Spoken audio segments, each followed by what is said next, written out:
우리 한번 가슴에 손을 얹고 한번 고백하겠습니다. 하나님은 나를 사랑하십니다. 하나님은 나를 치유하십니다. 하나님은 나를 축복하십니다. 할렐루야. 우리 하나님께서 치유해 주시고 축복해 주시는 놀라운 은혜가 있게 되기를 주의 이름으로 축원합니다. 저는 우리 성도님들과 함께 인생의 젊은 날의 한 그 페이지를 같이 갈 수 있다는 게 축복이라고 생각합니다. 할렐루야. 저녁에 집에 있는데 우리 집사님들이 카톡으로 막 문자를 쫙쫙쫙쫙 보내더라고요. 그래서 뭔가 했더니 사랑방 모임을 할 때 제가 앞으로 보고서를 카톡으로 받겠습니다 라고 이렇게. 여러분, 카톡이 뭐냐면요, 문자 메시지라는 게 있습니다. 사진도 주고받고 하는데 우리 성도님들이 보고서를 작성해서 카톡으로 보내주시고 또 모임하는 그 모습을 카톡으로 보내주시고 그런 것들을 보면서 참 나는 행복한 목회자다, 이렇게 성도님들이 순종을 잘 하시고 참 말씀대로 그대로 이렇게 따라주실 때에 참 너무 감사하다라는 생각을 가지게 되었습니다. 그래서 여러분과 함께 동행하는 그 우리의 삶이 행복한 것입니다. 아멘.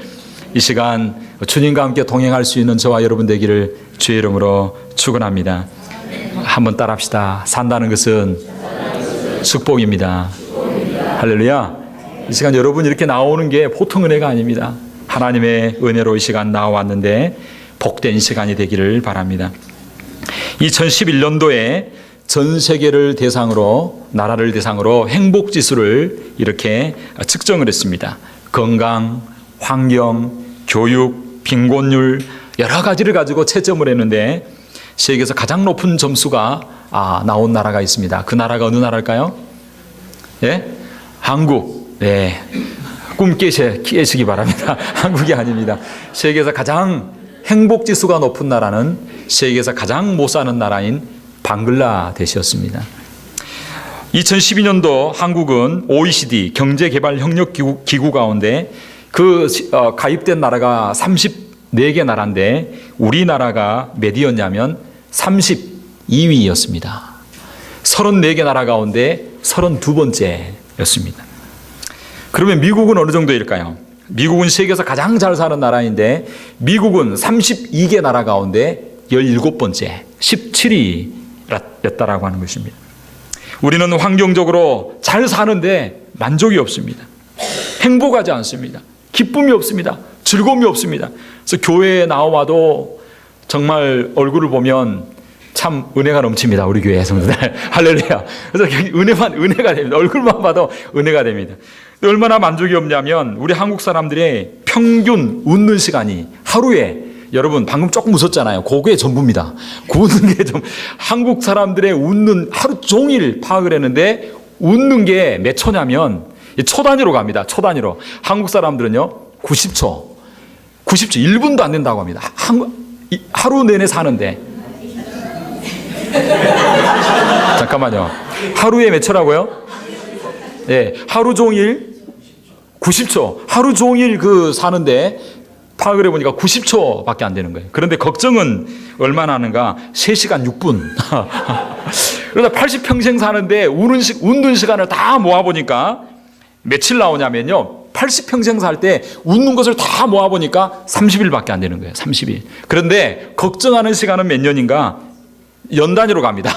10년을 걱정하고 80평생 30일밖에 웃지 못했다. 근데 미국 사람들은 달라요. 미국 사람들은 하이 하고 헬로 하면서 이게 미소를 짓는데 미국 사람들은 그래도 한국 사람은 하루에 한 2번 정도밖에 미소를 안 짓는데 미국 사람들은 하루에 15번에서 16번 웃는다고 합니다. 그걸 보면 미국 사람들 굉장히 좀 낙천적이고 많이 웃는 것 같아요. 그만큼 각박하고 마음의 여유가 없고 만족하지 못한다라고 하는 것입니다. 그래서 제이슨 레만이라고 하는 사람이 이런 시를 썼습니다. 봄의 계절 나는 여름을 기다렸네. 그 따뜻한 햇살과 시원한 들녘을. 여름의 계절 나는 가을을 기다렸네. 화려한 잎사귀들의 추락과 그 신선한 차가움을.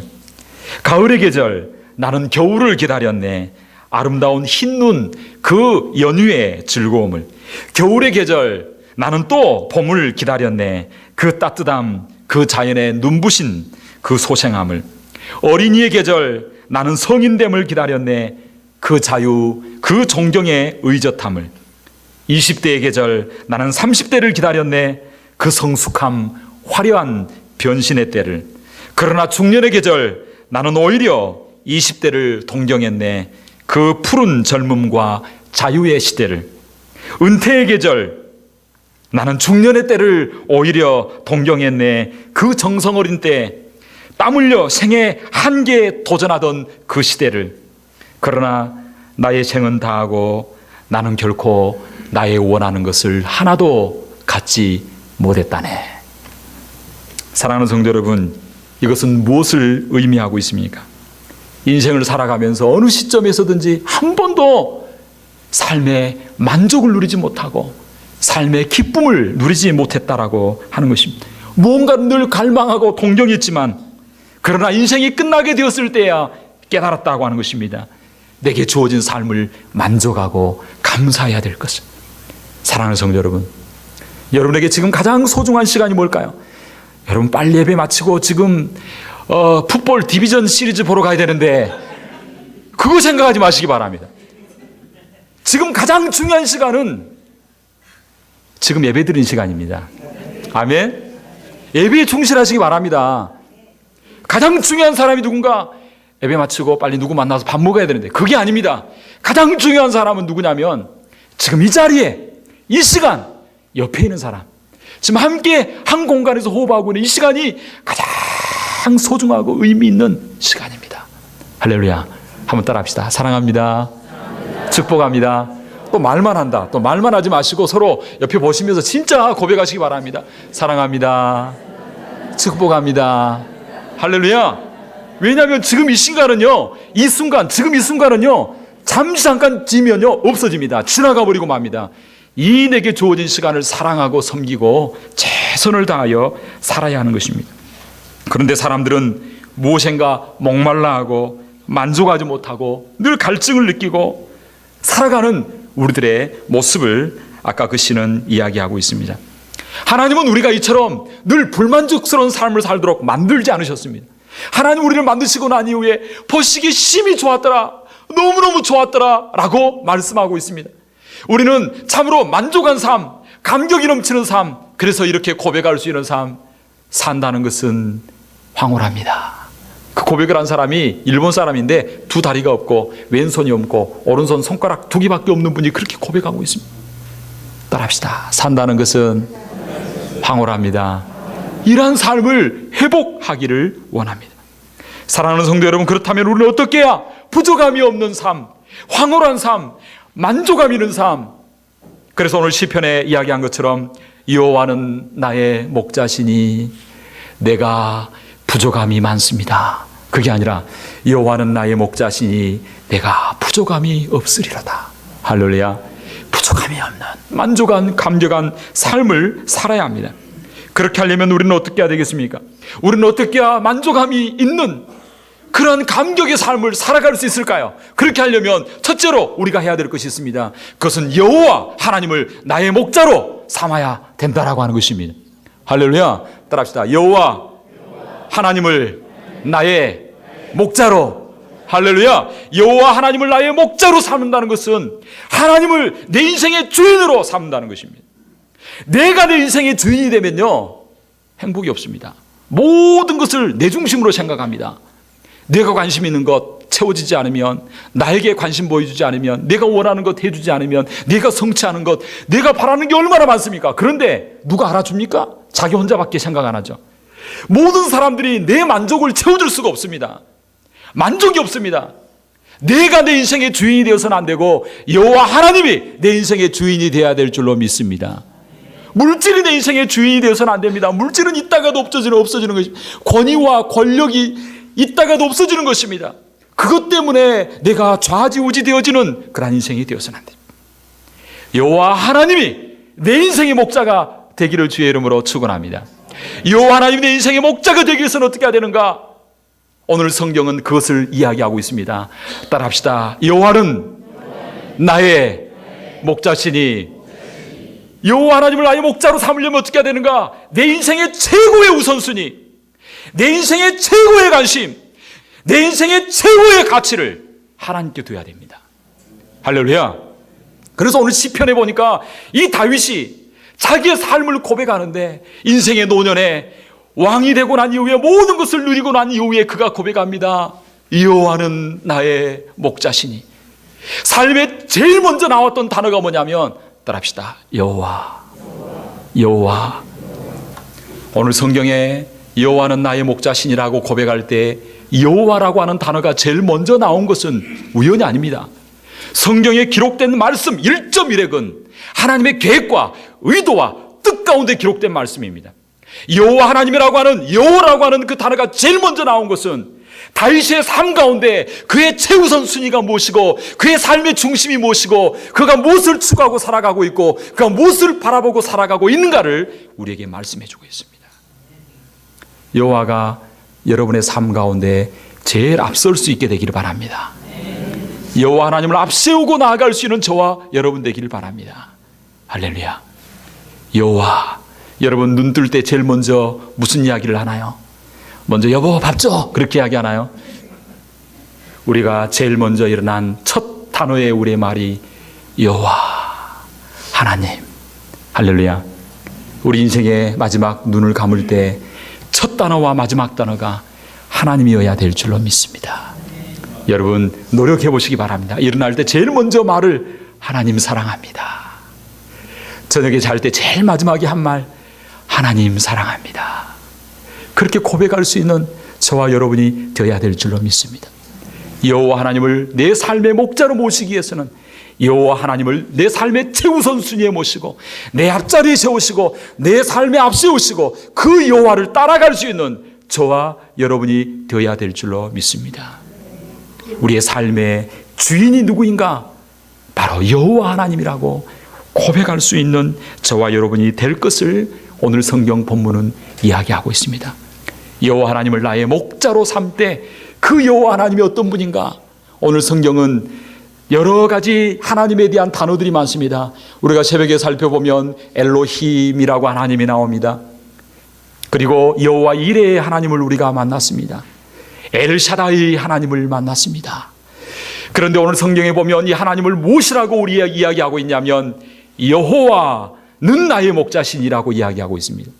우리 하나님은 어떤 하나님이신가? 하나님을 더욱더 우리가 잘 알아가야 되는데 그 하나님이 어떤 하나님이냐면요, 여호와 하나님이라고 하는 것입니다. 여호와 하나님은 어디에 나옵니까? 출애굽기 3장에 보면 모세가 부름 받을 때에 이야기합니다. 나는 여호와라. 할렐루야. 여호와라고 하는 말이 무슨 말이냐면요, I am who I am 이라고 하는 말입니다. 나는 스스로 있는 자라는 거예요. 하나님은 만물의 근원이라는 거예요. 만물의 창조주라는 거예요.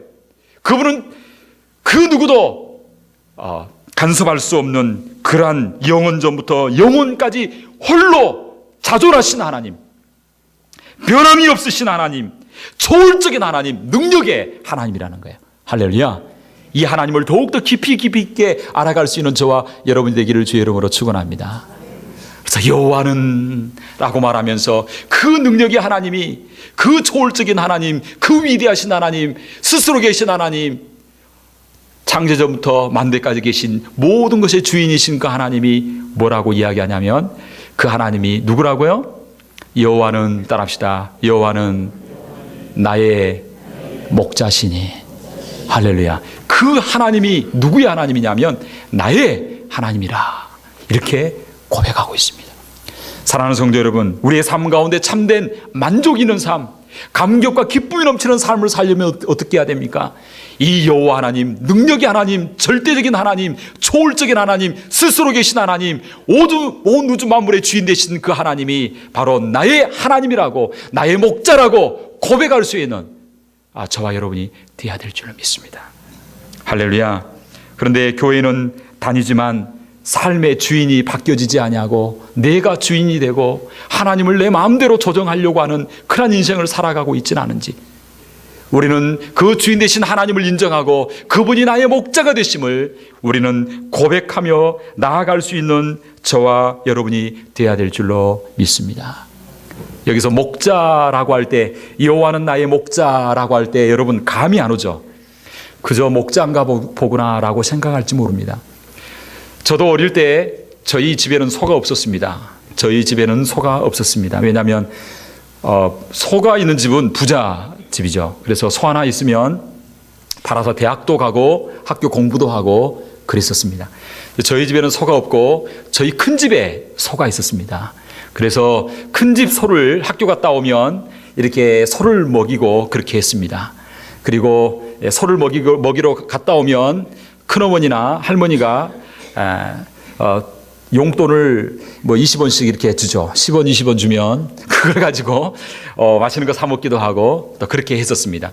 근데 한국에서 소 먹일 때는 뭐 간단하죠. 소 데리고 나갔다가 그저 언덕 있잖아요. 언덕에 여러분들이 다 도시에 자라가지고 전혀 지금 감히 커뮤니케이션이 안 되는데 하여튼 그런 게 있습니다.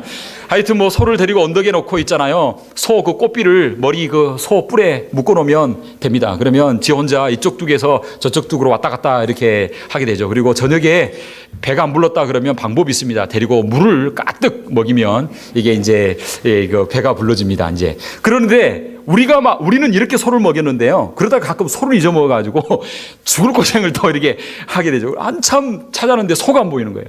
이 소가 비싸잖아요. 아유, 죽었다, 이제. 밤 늦게까지 8시, 9시까지 소 어디 있는가 벌판을 헤매면서 친구들과 함께 소를 찾아 나섰는데 집에 가니까 소가 집에 와 있더라고요. 그런 경우가 많습니다. 그런데 우리는 이렇게 소를 먹였는데 이스라엘 사람들은 어떻게 소를 먹이냐면 소를 먹이는 게 아니라 양을 어떻게 먹이냐면 우리하고 다릅니다. 이 사람들은요, 양을 먹일 때는 어떻게 하냐면 양과 소 그 떼를 데리고 우리처럼 아침에 가서 저녁에 오는 게 아니라 한 번씩 나가면 일주일씩 아니면 한 달씩, 두 달씩, 세 달씩 양을 데리고 먹이게 되어집니다. 그걸 어디서 볼 수 있냐면 창세기에 보면 그 요셉과 그 형제들이 있는데 그 형제들이 소를 먹이러 가는데 몇 개월씩, 몇 달씩 먼 곳까지 가게 되어집니다. 그래서 요셉을 그 야곱이 보내어서 너 형들이 어떻게 있는지 잘 알고 있는지 잘 있는지 이렇게 보내게 되죠. 그래서 양을 먹이게 되면 한 번씩 나가면요, 한 달씩, 두 달씩, 세 달씩 나가서 양떼를 먹이기 때문에 양과 함께 사는 겁니다. 그래서 양을 잘 알까요, 모를까요? 너무나 잘합니다.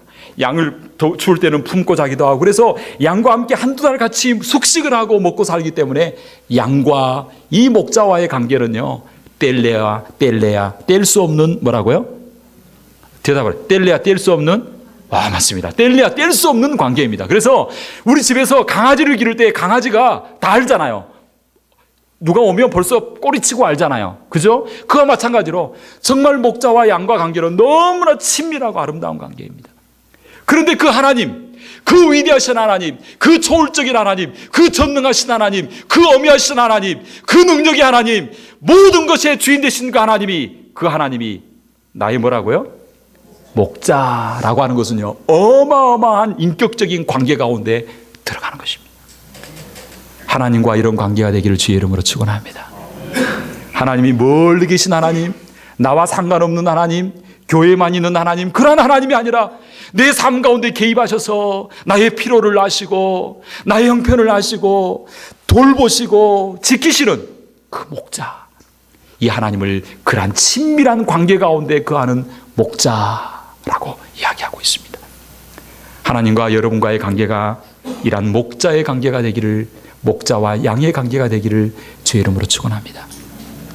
이 하나님과 관계가 형성되어지면 우리의 삶 가운데 놀라운 은혜가 나타나기 시작합니다. 신앙생활의 기쁨이 있고요, 그리고 주를 향하여 헌신하는 봉사의 아름다운 감격이 있게 되는 것입니다. 여러분 인생을 살아가면서 왜 만족이 없습니까? 그것은 하나님과 나와의 그런 관계가 없기 때문입니다. 여호와를 나의 목자로 삼기 위해서는 어떻게 해야 될까요? 성경은 우리에게 이야기하고 있습니다. 내가 진실로 너에게 이르노니 나로 말미암지 않고는 아버지께로 올 자가 없느니라 말씀하고 있습니다. 요한복음 10장 7절은 이야기합니다. 예수께서 이르시되 진실로 너에게 말하노니 나는 양의 문이라. 내가 문이니 나로 말미암아 들어가면 구원을 얻고 또 들어가며 나오며 꼴을 얻으리라 라고 말씀하고 있습니다. 여호와 하나님을 나의 목자라 삼는 유일한 방법이 있습니다. 그것은 우리가 예수님을 마음속에 영접하는 것입니다. 할렐루야. 예수님을 영접하게 될 때 우리 주님이 나의 목자가 되어주시고 그 위대하신 주님이 내 삶 가운데 개입하시고 역사하셔서 내 삶을 열어가 주시는 놀라운 은혜가 있게 될 줄로 믿습니다. 할렐루야. 여호와를 나의 목자로 삼으심으로 여러분의 삶 가운데 부족함이 없습니다 라는 고백의 역사가 있게 되기를 주의 이름으로 축원합니다. 할렐루야. 여호와를 나의 목자입니다 라고 고백하는 의미에 또 다른 의미가 있습니다. 여호와가 나의 목자입니다 라고 하는 말에는 무슨 의미가 있냐면, 따라합시다. 나는 주님의 양입니다.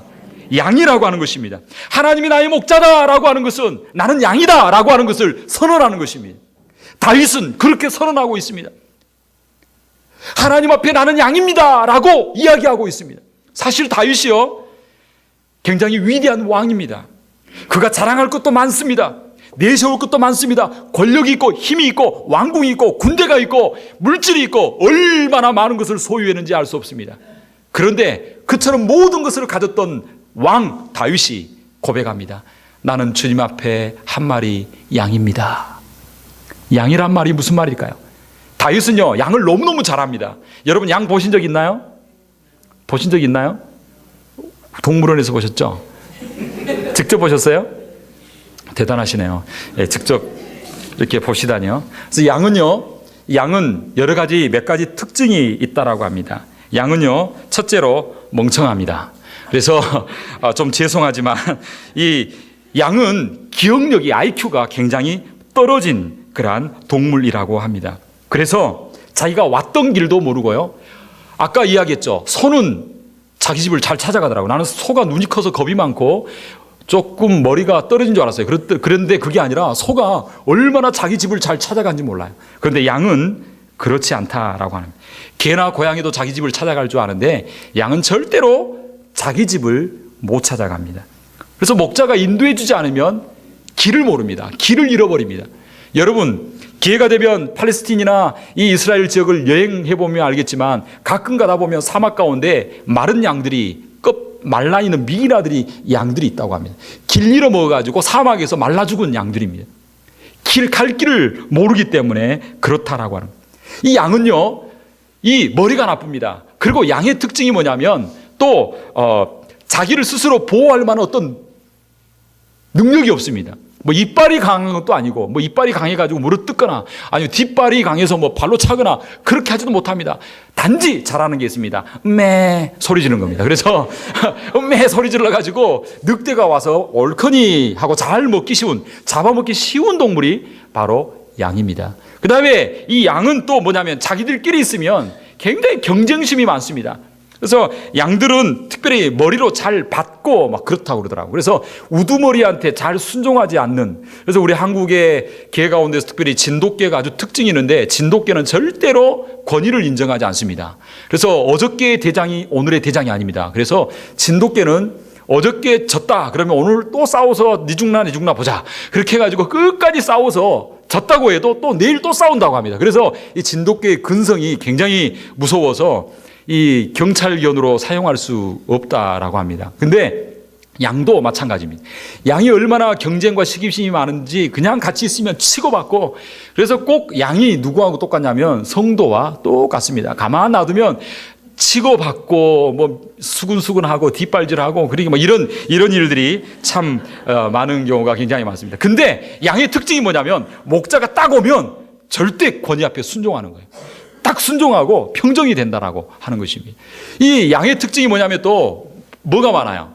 이 부실부실 털이 많잖아요. 털이 많기 때문에 그 털 안에 뭐가 있냐면 기생충, 곤충, 코파리, 말파리, 쇠파리, 진드기 이런 게 많아가지고 그냥 이렇게, 그래서 양이 이게 가려워가지고 이게 보통 힘든 게 아니에요. 우리가 인생을 살아가면서도 때로는 여러 가지 불쾌한 사건들, 여러 가지 문제들로 인해서 어려움이 많습니다.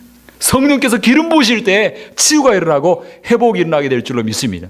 한마디로 양의 특징이 뭐냐면, 한마디로 말하면 따라합시다. 약하다는 거예요. 그리고 이스라엘 지역과 우리하고 다른 게, 우리나라 특별히 미국 같은 경우는 오늘 또 제가 오다 보니까 정말 푸른 초장이 쫙 펼쳐져 있는데 세상에 이렇게 아름다운 데가 있나? 이렇게 아름다운 데가 있나? 야, 정말 아름답다. 그렇게 생각했습니다. 놔두면 그냥 천지가 풀이잖아요. 그래서 천지 다니면서 이렇게 풀 먹고 그 다음에 뒤집어 자고 그 다음에 또 일어나 그러잖아요. 근데 이스라엘 지역은 풀이 없습니다. 오늘 성경에 보면 여호와는 나의 목자시니 내가 부족함이 없으리로다. 그가 나를 따라합시다. 푸른 초장. 절대로 이스라엘은 푸른 초장이 저절로 생기지 않습니다. 이스라엘은요 푸른 초장이 없습니다. 다 황량한 광야입니다. 메마른 사막입니다. 근데 푸른 초장이 왜 있냐면요 주인이 물을 끓여다가 가꾸는 거예요. 미국도 마찬가지예요. 여러분 이런 푸른 초장이 그냥 펼쳐진 거 아니에요. 가만 놔두면요 우리 앞마당하고 똑같습니다. 가만 놔두면 앞마당입니다. 그러나 가꾸어서 풀을 심으니까 뭐가 있냐면 양들이 먹는 풀이 생기는 거예요. 주인이 잘 가꾸는 거예요. 그 푸른 초장에 그냥 있는 게 아니에요. 가만 놔두면요 모든 양떼들은요 죽을 수밖에 없어요. 다른 말로 하면 따라합시다. 양은 누가 있어야 된다? 목자가 있어야 돼요. 목자의 생명은 누구에게 달려있냐? 목자에게 달려있다라고 하는 거죠. 다른 말로 하면 우리들도 마찬가지입니다. 우리도 연약합니다. 우리도 부족합니다. 영혼도 약하고 육신도 약하고 감정도 너무 연약한 존재들입니다. 그러므로 연약한 존재들은 우리들은 누구에 의해서만 살 수 있냐면 목자에 의해서만 살 수 있어요. 목자를 따라가고 목자를 의지할 때만 우리가 온전히 살 수 있다라고 하는 것을 말씀해 주고 있습니다. 사랑하는 성도 여러분, 우리는 연약함이 많은 존재들입니다. 실수함이 많은 존재들입니다. 그러므로 우리는 절대적으로 누구만 의지하고 살아야 되냐면 여호와 하나님만을 의지하고 살아야 될 줄로 믿습니다.